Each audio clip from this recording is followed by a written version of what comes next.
Hello, boys and girls. Welcome to another art lesson.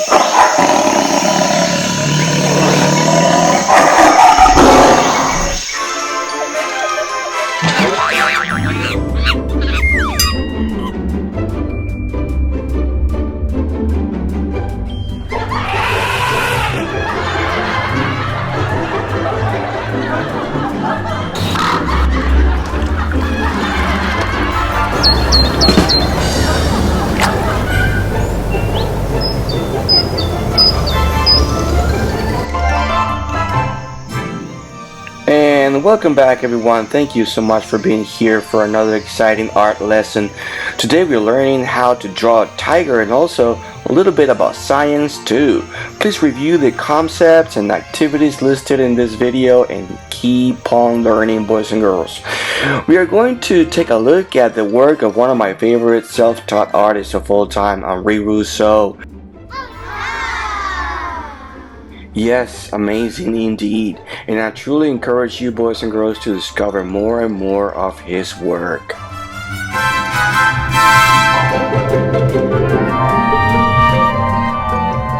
We're going to get started, and again we're going to use very easy to find supplies. We're going to use a piece of paper, not in the landscape position but in the portrait position, vertically.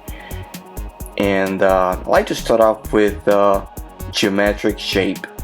This time a rectangle. It gives me an idea of the overall size of the project and the subject, and I continue using geometric shapes and guidelines, sketching all over the rectangle that I created to get an overall idea of how the drawing should develop. I continue using geometric shapes. Sometimes I do use some organic and curvy shapes. As soon as I get some type of confidence on what I'm doing and I have the idea of the overall design or subject, I start kind of getting closer to the shapes and forms that I want to replicate and recreate. And this time I'm very confident about the head, not so happy about the mouth, but at least I'm happy with the proportions of the eyes, the ears, and I think I'm ready to move on to some of the stripes. You see me somehow erasing down there by the mouth, because I do believe that you need some correction.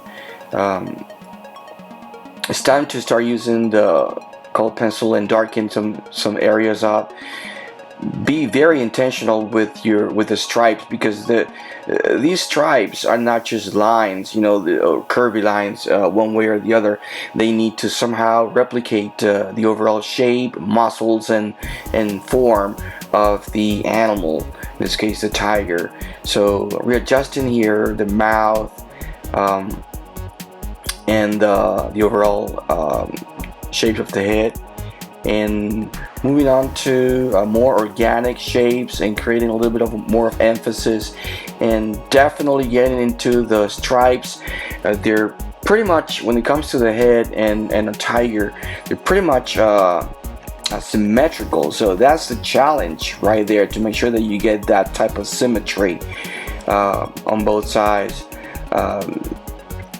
So creating emphasis, moving from like you saw from the triangle in the nose to a more realistic shape, working on the little squares that I have for the paws. I'm working on them, making sure that I'm more realistic this time. Again, be very intentional with the overall lines that you trace around, because they are going to depict the shape and the muscles and the structure of the animal. I'm going to move on to the orange shading of the tiger. Be very careful with this, because there are sections that are white, and you want to preserve the white from the paper and not having to erase that. It's very difficult to erase colored pencil. The yellow pencil is very helpful because it adds a little bit of a shade and depth to the entire animal, and using the red this time to add a little bit of emphasis as well.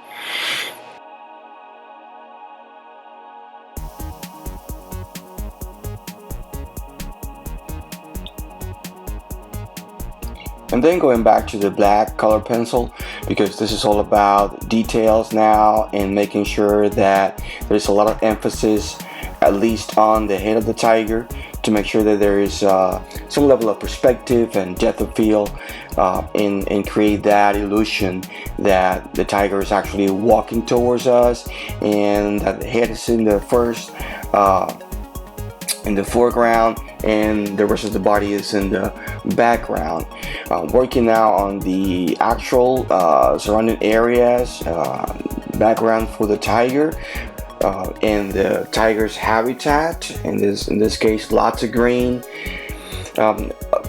It's okay to add as many green areas and to suggest the vegetation and all the greenery and all of that, but we usually it's suggested that there's not a whole level of detail added, because you don't want the surrounding areas to compete with the tiger. You want it to be different, rich, but at the same time different and not competing with the overall quality of the foreground, which is the tiger. So there it is. I hope you like it. I hope you enjoyed watching, and I hope you enjoy doing your own drawings in the future. And don't forget, boys and girls, practice makes perfect. Keep on practicing, keep on trying your best.